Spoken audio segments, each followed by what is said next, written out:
Hello, and welcome to Anime Audio Commentary. Today I'll be commenting over episode 20 of Neon Genesis Evangelion. If you'd like to watch along, then start watching now.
The last we left off, Unit 1 was going absolutely berserk, was devouring part of the angel, and it was bursting all of its armor, which Ritsuko sort of let slip as really a restraint rather than armor. So things took a rather quick left turn into some pretty deep cosmic horror.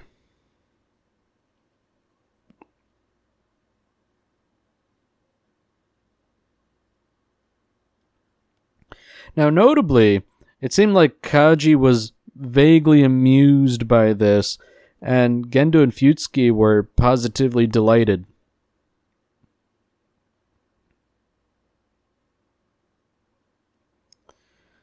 So now Seely is describing how this whole thing is not good for what they want, because they had sort of intended for Evangelions not to be able to grow S2 organs, but that Unit 1 ingested one is unexpected and not good. Of course, Gendo doesn't really care. It seems like it's all according to his plan.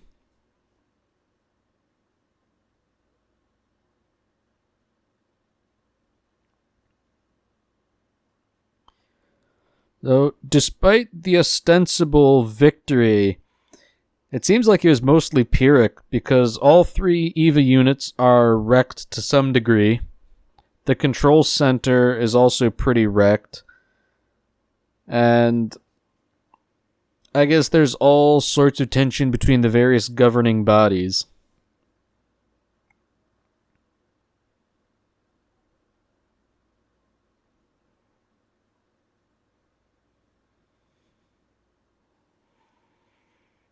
So back to Unit 1, it's restrained heavily, and it's also got bandages all over the exposed flesh that had been revealed when it popped off all its armor plating. It's got all sorts of bandages all over its chest, face, and left arm, and it almost looks like a mummy in a very creepy way.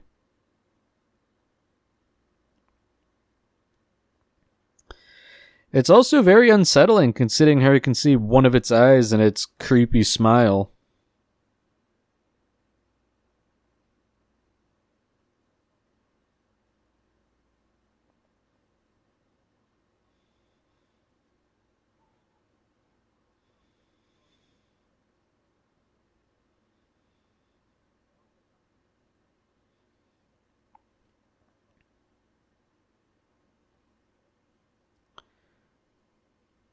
So with Seely sort of griping they're talking about how they put a bell around Ikari's neck that didn't ring, and then they immediately cut to Kaji, who's talking to Gendo.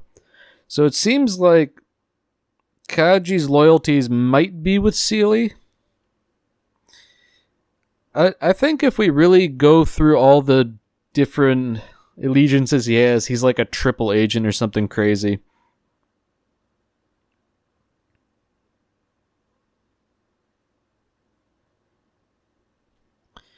So meanwhile, back with EVA Unit 1, the plug is still engaged, and Shinji has disappeared. His clothing is there, but he is sort of dissolved into the LCL fluid in the entry plug. He's been absorbed into Unit 1.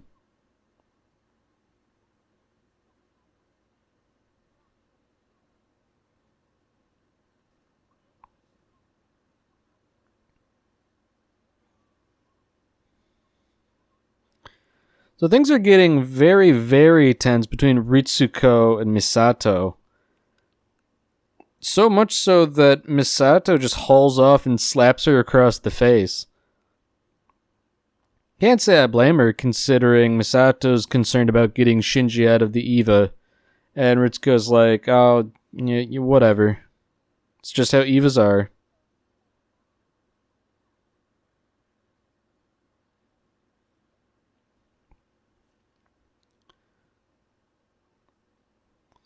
So Asuka's taking all of this very, very poorly.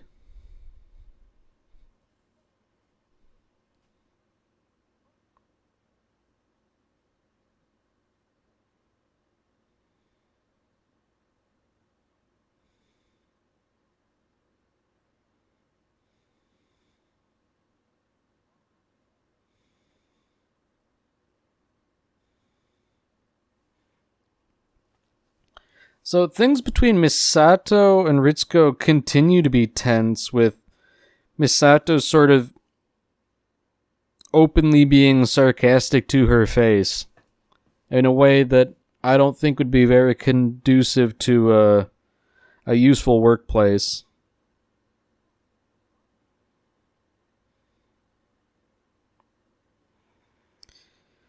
So Ritsuko's sort of giving us the lowdown here. Essentially, Shinji lost his ego barrier, or his ability to distinguish himself from everything else, so he dissolved into the LCL fluid, which is essentially the primordial ooze from which all life sprung. So things are getting very esoteric here.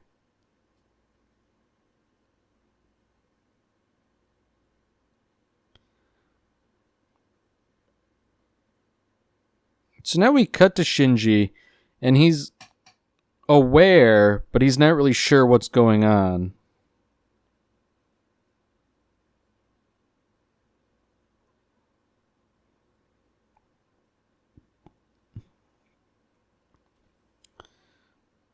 It's almost sort of psychedelic. Shinji's flashing through all these people he knows, and all these things he's done, all these various shots of angels.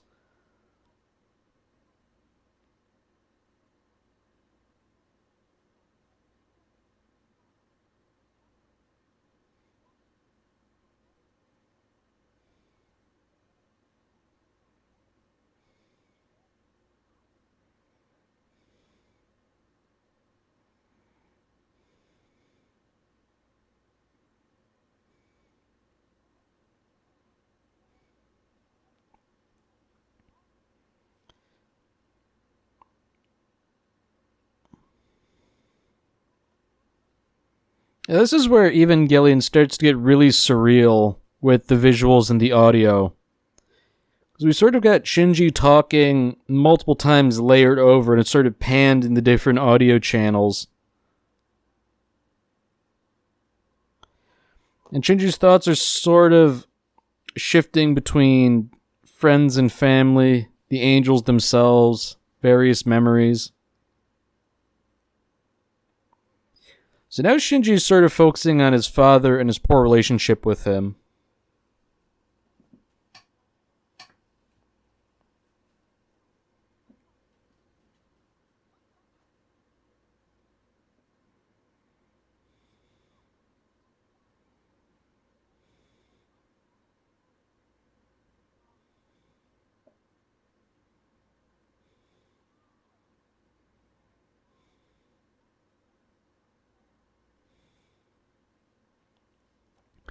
So I guess this is sort of like Shinji's way of working out his issues with his subconscious.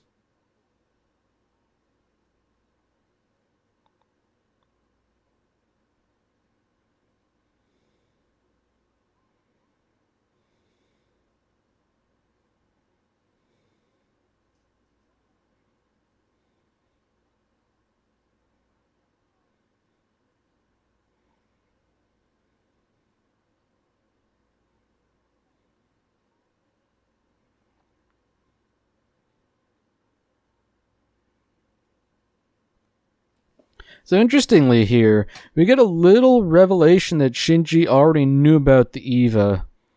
And there's a little shot of him as a kid in, I guess, the control room of that test center where we've seen Unit Zero go berserk multiple times.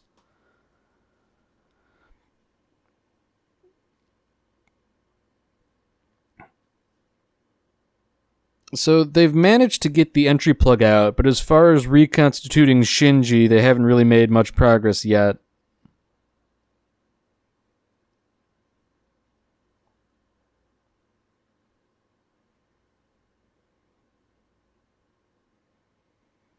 Notably, the salvage operation, Ritsuko didn't develop it, her mother did. And the last time they tried it, it didn't work. So things aren't looking particularly good for getting Shinji out of Unit 1 at this point. At least from Nerve's perspective.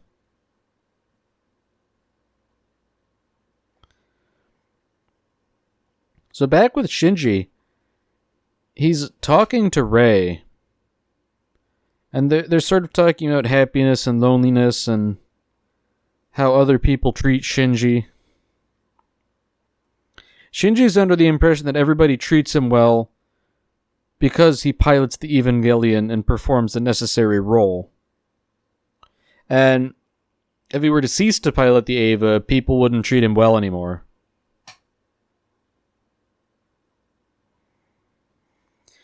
So I guess in the same way that Asuka stakes a lot of her self-worth on being a pilot, so does Shinji.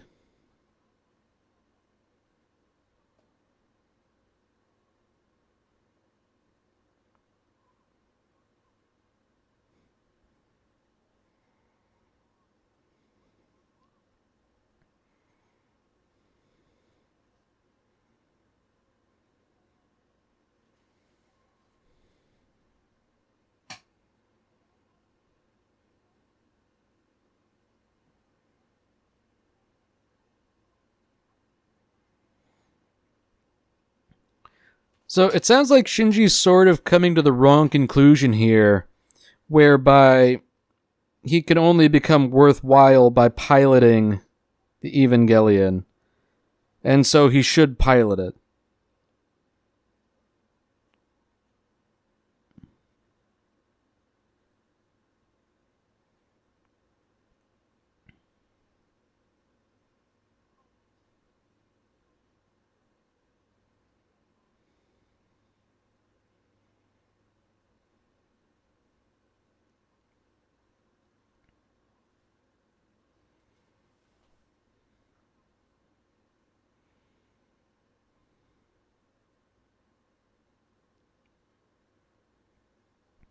Shinji's also visited by Misato and Asuka and Rei, and they each in turn ask him if he wants to become one with them, one in mind and body.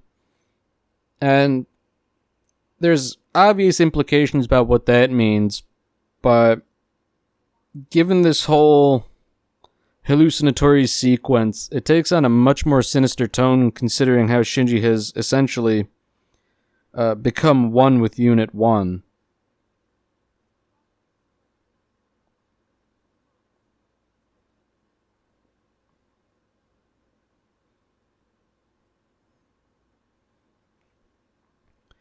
So back outside EVA Unit 1, the salvage operation has now commenced.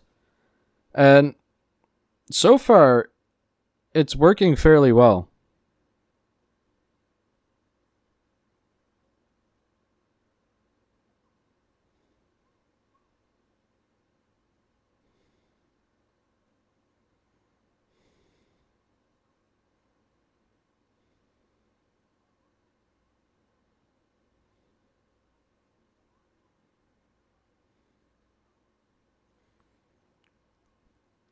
So unfortunately, there's some more psychobabble, and it's becoming clear that something's not going quite right here.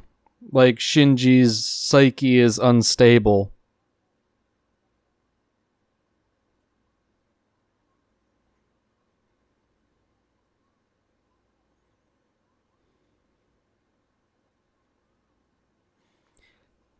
So it seems like, once again, something is going wrong. EVA Unit 1 is intervening. Notably, Ritsuko says, Shinji, don't you want to come back? And that, I guess that sort of hints that, at least in part, coming back is something that Shinji has to choose. Because he thinks everybody only likes him for being an EVA pilot, I guess that makes it sort of hard for him to come back on his own terms, since he thinks he has no inherent worth.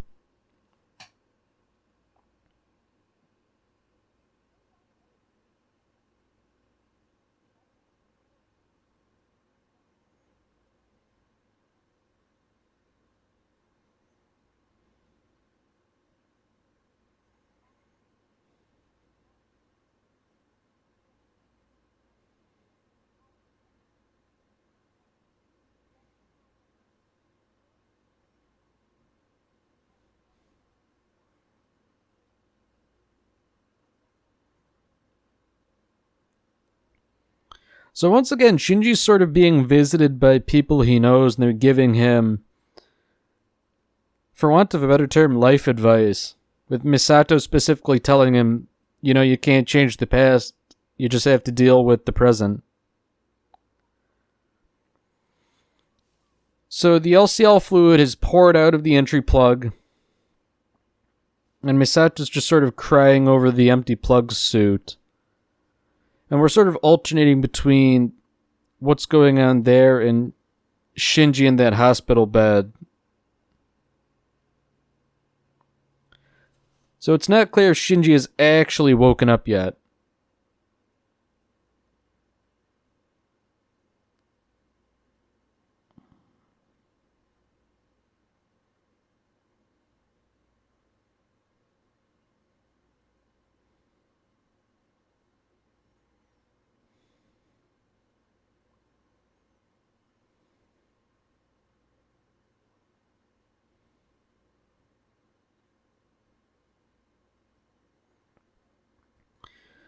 So now, Shinji's sort of hearing a conversation between his parents, specifically about what life would be like in the post-Second Impact world,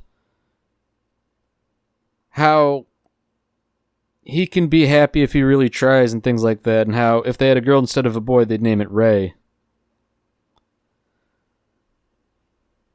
Ultimately, Shinji manages to emerge from the LCL.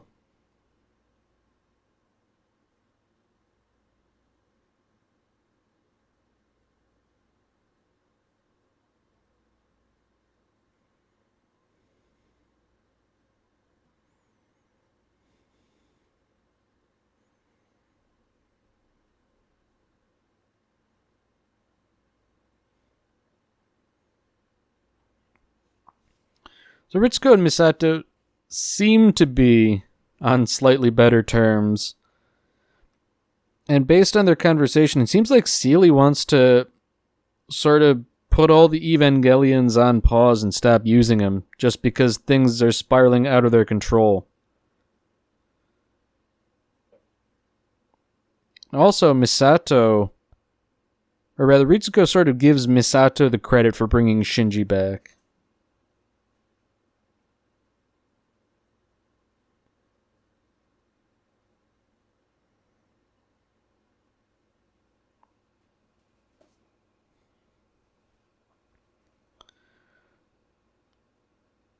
So Misato and Kaji are having a little rendezvous. And it seems like the goal here is twofold. One, they're sort of giving into their more carnal desires. And two, They seem to be sharing clandestine information about Sealy, the Evangelions, the Human Instrumentality Project, and all that.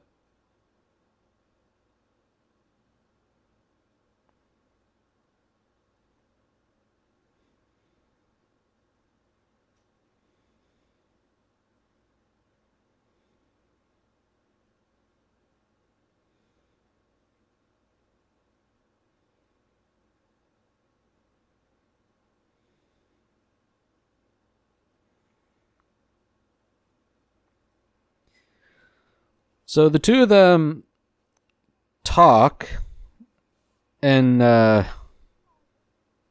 get down to business. It seems like ultimately Kaji doesn't really know that much either. Misato's asking about what Gendo's plan is, but Kaji doesn't really know. Likewise, he doesn't really know why they're storing Adam in Central Dogma either.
Alright, that's it for this episode. If you've enjoyed it, then by all means, tune in for the next one.